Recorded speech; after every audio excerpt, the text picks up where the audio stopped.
Israeli সেনা সমাবেশ লক্ষ্য করে হামলা চালানো হয়েছে। প্রতিবেশী দেশ লেবাননের সশস্ত্র গোষ্ঠী হিজবুল্লাহ এই হামলা চালিয়েছে। বৃহস্পতিবার ইরানের রাষ্ট্রীয় বার্তা সংস্থা ইরনার এক প্রতিবেদনে বলা হয়েছে, লেবাননের সশস্ত্র গোষ্ঠী হিজবুল্লাহর সেনারা ফিলিস্তিনের অধিকৃত অঞ্চলের উত্তরে একটি সেনা সমাবেশে হামলা চালিয়েছে।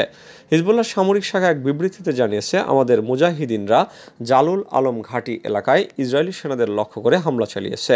কামানের গোলা দিয়ে এই হামলা চালানো হয়। গোষ্ঠীটি আরও জানিয়েছে, আল রামথা ঘাঁটিতে লেবাননের কাফরা শোবা এলাকা থেকে হামলা চালানো হয়েছে। এই হামলায় ক্ষেপণাস্ত্র ছোড়া হয়েছে, যা সরাসরি লক্ষ্যবস্তুতে আঘাত হেনেছে। ইনার এই প্রতিবেদনে হামলার ফলাফল বা হতাহতের বিষয়ে বিস্তারিত কোনো কিছু জানানো হয়নি। এর আগে লেবাননের সরকারি ন্যাশনাল নিউজ এজেন্সি জানায়, একটি ইসরায়েলি ড্রোন দক্ষিণ লেবাননের নাকোরায় বোমা হামলা চালায়। ড্রোনটির ফেলা বোমায় আতঙ্ক ছড়িয়ে পড়ে। এতে একটি মোটরসাইকেল পুরোপুরি বিধ্বস্ত হয়। এছাড়া ওই এলাকায় হতাহতের ঘটনা ঘটেছে। তবে এ বিষয়ে এখন পর্যন্ত বিস্তারিত জানা যায়নি। যুক্তরাষ্ট্রের অস্ত্র দিয়ে ইউক্রেনকে রাশিয়া হামলা চালাতে অনুমতি দিলেন বাইডেন। ইউক্রেনকে রাশিয়া হামলা চালানোর অনুমতি দিয়ে দিলেন মার্কিন প্রেসিডেন্ট জো বাইডেন। আর এই কাজে যুক্তরাষ্ট্রের দেওয়া অস্ত্র ব্যবহার করতে পারবে কিয়েভ। তবে ইউক্রেন শুধুমাত্র খার্কিভ অঞ্চলের কাছাকাছি অবস্থিত রুশ ভূখণ্ডে এই হামলা চালাতে পারবে। এদিকে পশ্চিমা অস্ত্র ব্যবহার করে রাশিয়া হামলা চালালে কঠিন পরিণতি ভোগ করার হুঁশিয়ারি আগেই দিয়েছেন রাশিয়ার প্রেসিডেন্ট ভ্লাদিমির পুতিন। একজন মার্কিন কর্মকর্তা বিবিসিকে জানায়, ইউক্রেন যেন পাল্টা হামলার উদ্দেশ্যে মার্কিন অস্ত্র ব্যবহার করতে সক্ষম হয় তা নিশ্চিত করার জন্য তার দলকে নির্দেশ দেওয়া হয়েছে। তবে গত বুধবার মলদোভার সফরকালে মার্কিন পররাষ্ট্রমন্ত্রী অ্যান্টনি ব্লিংকেন রুশ ভূখণ্ডে হামলা না করার বিষয়ে মার্কিন নীতিতে এই পরিবর্তনের ইঙ্গিত দেন। সেদিন তিনি বলেন, প্রতিটি পদক্ষেপে আমরা প্রয়োজন অনুসারে মানিয়ে নিয়েছি এবং সামঞ্জস্য করেছি এবং এভাবেই আমরা সামনে এগিয়ে যাব। ইউক্রেন যাতে পশ্চিমা অস্ত্র ব্যবহার করে রাশিয়ার অভ্যন্তরে হামলা করতে পারে সেজন্য মার্কিন যুক্তরাষ্ট্রের প্রতি আহ্বান জানিয়ে আসছিল সামরিক জোট ন্যাটো। সম্প্রতি যুক্তরাষ্ট্রের প্রতিরক্ষা দপ্তর পেন্টাগন জানায়, রাশিয়া মার্কিন অস্ত্র দিয়ে হামলার বিষয়ে যুক্তরাষ্ট্রের অবস্থান পরিবর্তন হয়নি। আর এর মধ্যেই বাইডেনের এই অনুমতি দেওয়ার খবর সামনে এলো। ক্ষমতায় থাকাকালীন সবচেয়ে বড় ভুলের কথা জানালেন ইমরান খান। ক্ষমতায় থাকার সময় সাবেক সেনা প্রধান জেনারেল কামার জাভেদ বাজওয়াকে বিশ্বাস করা একমাত্র ভুল ছিল বলে জানিয়েছেন পাকিস্তানের সাবেক প্রধানমন্ত্রী ও পিটিআই প্রতিষ্ঠাতা ইমরান খান। সম্প্রতি মধ্যপ্রাচ্যের সাংবাদিক মেহেদী হাসানকে দেওয়া বিশেষ সাক্ষাৎকারে তিনি এই কথা বলেন। সাক্ষাৎকারটি প্রকাশিত হয়েছে স্বাধীন সংবাদ মাধ্যম জিটিওতে। সাক্ষাৎকারে ইমরান খান বলেন, আমাকে এমন একটি সেলে রাখা হয়েছে যাকে বলা হয় ডেথ শেল। খুবই ছোট একটি জায়গা যেখানে সন্ত্রাসীদের রাখা হয়। কর্তৃপক্ষ আমাকে সন্ত্রাসীর আদলেই দেখাতে চায়। একজন বন্দীর যেসব মৌলিক অধিকার থাকার কথা তার কিছুই আমাকে দেওয়া হয় না। তারা এইসব করে আমার মনোবল ভাঙার চেষ্টা করছে, কিন্তু আল্লাহর উপর বিশ্বাস থাকায় আমার মন এখনও শক্ত। তবে গত 2 বছরে আমি আমার সব পদক্ষেপ এবং সেগুলোর পরিণতি বিশ্লেষণ করার সময় পেয়েছি। 11 মাস জেলে কাটানোর পর আমি প্রায় নিশ্চিত এইসবের পেছনে জেনারেল বাজওয়ার হাত ছিল। আমি অন্য কাউকে দোষ দেই না। তিনি সূক্ষ্মভাবে পুরো ব্যাপারটা পরিকল্পনা করেছেন, বাস্তবে রূপ দিয়েছেন। ইমরান খান বলেন, মিথ্যা ও বানোয়াট বয়ান তৈরি করে জেনারেল বাজওয়ার জাতীয় এবং আন্তর্জাতিক ক্ষেত্রে বিশৃঙ্খলা তৈরি করেছেন। এর ফলে গণতন্ত্র এবং পাকিস্তানের উপর কতটা নেতিবাচক প্রভাব পড়েছে তা তিনি বুঝতে ব্যর্থ হয়েছেন। কোণঠাসা জান্তা, বিদ্রোহীদের দখলে ৮৬% ভূখণ্ড। মিয়ানমারের বিদ্রোহী গোষ্ঠীগুলোর কাছে আন্তর্জাতিক সীমান্ত সহ বিস্তীর্ণ এলাকার নিয়ন্ত্রণ হারিয়েছে দেশটির জান্তা বাহিনী। স্পেশাল অ্যাডভাইজরি কাউন্সিল ফর মিয়ানমারের তথ্যমতে মিয়ানমারের ৮৬% ভূখণ্ডের দখল এখন বিদ্রোহীদের নিয়ন্ত্রণে। দেশটিতে জান্তা বাহিনীর কার্যকারী নিয়ন্ত্রণ নেই। ২০২১ সালে সামরিক অভ্যুত্থানের মাধ্যমে মিয়ানমারের ক্ষমতা দখল করে জান্তা বাহিনী। গণতান্ত্রিক সরকার উৎখাতের প্রতিবাদে দেশ জুড়ে ছড়িয়ে পড়ে বিক্ষোভ। শুরু হয় সাধারণ মানুষের উপর জান্তার দমনপীড়ন ও নির্বিচার হামলা। বেপরোয়া জান্তা বাহিনীকে রুখতে একত্রিত হয় মিয়ানমারের বিদ্রোহী গোষ্ঠীগুলো। শুরু হয় গণতন্ত্র পুনরুদ্ধারের লক্ষ্যে সমরাস্ত্রে সজ্জিত জান্তা বাহিনীর বিরুদ্ধে বিদ্রোহীদের লড়াই। বেশ শক্ত অবস্থানে রয়েছে বিদ্রোহী গোষ্ঠীগুলো। মিয়ানমার জান্তা আন্তর্জাতিক সীমান্ত সহ বিস্তীর্ণ এলাকার নিয়ন্ত্রণ হারিয়েছে বিদ্রোহীদের কাছে। গত বছরের অক্টোবরে 3টি বিদ্রোহী গোষ্ঠীর সমন্বিত অপারেশন 1027 পর থেকে কোণঠাসা সামরিক বাহিনী। গাজায় খাদ্যপণ্য বিক্রির উপর নিষেধাজ্ঞা প্রত্যাহার ইসরায়েলের। 8 মাস ধরে গাজা উপত্যকায় হত্যাযজ্ঞ চালাচ্ছে ইসরায়েলি বাহিনী। তাদের অনবরত বিমান হামলায় ইতিমধ্যে পুরো গাজা মৃত্যুপুরীতে পরিণত হয়েছে। এছাড়া টানা ইসরায়েলি অবরোধের কারণে গাজায় ভয়াবহ মানবিক সংকট বিরাজ করছে। সম্প্রতি মিশরের সঙ্গে গাজার রাফার স্থল সীমান্ত পথ ইসরায়েল নিজেদের দখলে নিলে এই সংকট আরও তীব্র হয়। এমন ভয়াবহ পরিস্থিতিতে আন্তর্জাতিক সমালোচনার মুখে ইসরায়েল ও অধিকৃত পশ্চিম তীর থেকে গাজায় খাদ্যপণ্য বিক্রির উপর নিষেধাজ্ঞা প্রত্যাহার করেছে ইসরায়েল। বৃহস্পতিবার ফিলিস্তিনি কর্মকর্তা, ব্যবসায়ী ও আন্তর্জাতিক দাতব্য সংস্থার কর্মীদের বরাতে এই তথ্য জানিয়েছে বার্তা সংস্থা রয়টার্স।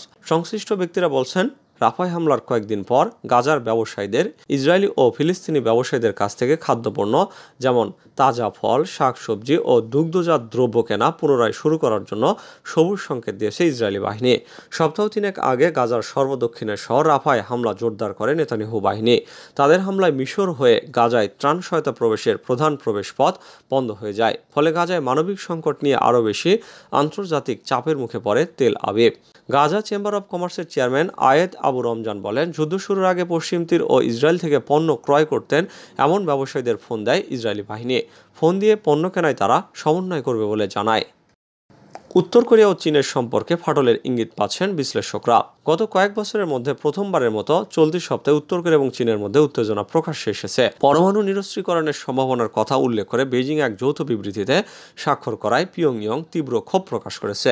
সামরিক গুপ্তচর উপগ্রহ উৎক্ষেপণে উত্তর কোরিয়ার সর্বসাম্প্রতিক প্রচেষ্টা চীনের এক বৃহৎ কূটনৈতিক উদ্যোগকে ব্যাহত করায় দুই মিত্র দেশের মধ্যে এই আপাত সংঘাতের সূত্রপাত। উত্তর কোরিয়া যখন ঘোষণা করে তারা উপগ্রহ উৎক্ষেপণ পরিচালনা করবে, তখন চীনের প্রধানমন্ত্রী লি কিয়াং সিউলে জাপান এবং দক্ষিণ কোরিয়ার শীর্ষ নেতাদের সাথে বৈঠকের প্রস্তুতি নিচ্ছিলেন। এই বৈঠক ত্রিপাক্ষিক সংলাপের একটি অংশ।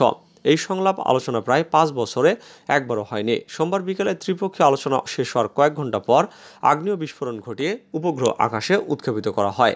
নজিরবিহীন না হলেও চীনের সাথে সংশ্লিষ্ট বড় রাজনৈতিক অনুষ্ঠানে উত্তর কোরিয়ার পক্ষ থেকে এক বিরাল মতনৈক্যের প্রকাশ। অথচ দীর্ঘদিন ধরে বিচ্ছিন্ন উত্তর কোরিয়ার প্রধান মিত্র ও অর্থনৈতিক জীবনদাতা চীন। হাওয়াইয়ের ইস্ট ওয়েস্ট সেন্টারে কোরিয়া বিষয়ক বিশেষজ্ঞ জা লির বক্তব্য অনুযায়ী এই ঘটনা বুঝিয়ে দিয়েছে দুই দেশের মধ্যে ঠোঁট ও দাঁতের নৈকট্যের মতো যে সম্পর্কের কথা দুই পক্ষই জোর দিয়ে বলছিল, তাতে ফাটল ধরেছে, যা উভয় পক্ষই বহুদিন ধরে চেপে রেখেছে। তিনি আরও বলেন, আমার মনে হয় আমরা যা প্রত্যক্ষ করছি তা হলো সামান্য একটু চাপ পড়লেই এই ফাটল বৃদ্ধি পেয়ে আরও বড় আকার ধারণ করতে পারবে। নেতানিয়াহু সরকারের উপর চাপ বাড়াচ্ছে ইসরায়েলের মধ্যপন্থী দল। ইসরায়েলের পার্লামেন্ট ভেঙে দিতে একটি প্রস্তাব দিয়েছেন দেশটির যুদ্ধকালীন মন্ত্রিসভার সদস্য বেনি গান্টস। বৃহস্পতিবার এই প্রস্তাব দেন তিনি। এর ফলে বেনিয়ামিন নেতানিয়াহু সরকারের উপর চাপ বাড়ছে এবং যুদ্ধকালীন মন্ত্রিসভার ঐক্যে ফাটল প্রকাশ্যে আসছে। অবশ্য প্রধানমন্ত্রীর পদে বহাল থাকতে নেতানিয়াহুর পর্যাপ্ত আইন প্রণেতার সমর্থন রয়েছে। ব্রিটিশ বার্তা সংস্থা রয়টার্স এই খবর দিয়েছে। মে মাসে জারি করে একটি আলটিমেটামকে কেন্দ্র করে এমন পদক্ষেপ নিয়েছেন গান্টস। ওই সময় তিনি দাবি করছিলেন, আগামী 8 জুনের মধ্যে নেতানিয়াহু সরকারকে গাজা নিয়ে যুদ্ধ পরবর্তী পরিকল্পনা উপস্থাপন করতে হবে। এই সময়ের মধ্যে নেতানিয়াহু তা তুলে ধরতে ব্যর্থ হলে জোট সরকারের উপর থেকে সমর্থন প্রত্যাহারের হুমকি দিয়েছিলেন তিনি। অবশ্য নেতানিয়াহুর লিকুদ পার্টি ও কঠোর ডানপন্থী দলগুলোর ক্ষমতাসীন জোটের সরকার টিকিয়ে রাখার মতো আইন প্রণেতা রয়েছে। ইসরায়েলের নিরাপত্তা ইস্যুতে দীর্ঘদিন ধরেই খ্যাতি রয়েছে নেতানিয়াহুর। তবে গত 7 অক্টোবরের পর থেকে নিজের দেশ তো বটেই, বহির্বিশ্বেও ক্রমবর্ধমান জন অসন্তোষের সম্মুখীন হয়েছেন তিনি। গাজা ইসরায়েলের অভিযানের পর থেকেই এমনকি তার মিত্র যুক্তরাষ্ট্রের সমালোচনার মুখেও পড়তে হয়েছে নেতানিয়াহুকে। ভারতে হিট স্ট্রোকে 36 ঘন্টায় 22 জনের মৃত্যু। একদিকে প্রবল বৃষ্টিতে বন্যা পরিস্থিতির সৃষ্টি হয়েছে উত্তর পূর্ব ভারতে, অন্যদিকে তাপপ্রবাহ চলছে বিহার, উড়িষ্যা ও ঝাড়খণ্ডে। এই পরিস্থিতিতে তীব্র গরমে গত 36 ঘন্টায় 3টি রাজ্যে মৃত্যু হলো 22 জনের। এর মধ্যে উড়িষ্যায় মৃতের সংখ্যা সবচেয়ে বেশি। রাজ্যটিতে 7 ঘন্টার মধ্যে 10 জনের মৃত্যু হয়েছে। এর মধ্যে আবার 6 জন হলেন নারী। জানা গেছে হিট স্ট্রোকে তাদের মৃত্যু হয়েছে। তাপপ্রবাহের কারণে বিহারে 24 ঘন্টার মধ্যে 9 জনের এবং ঝাড়খণ্ডে গত 36 ঘন্টায় 3 জনের মৃত্যু হয়েছে। উড়িষ্যার সবকটি মৃত্যুর ঘটনা ঘটেছে রাউরকেলা সরকারি হাসপাতালে।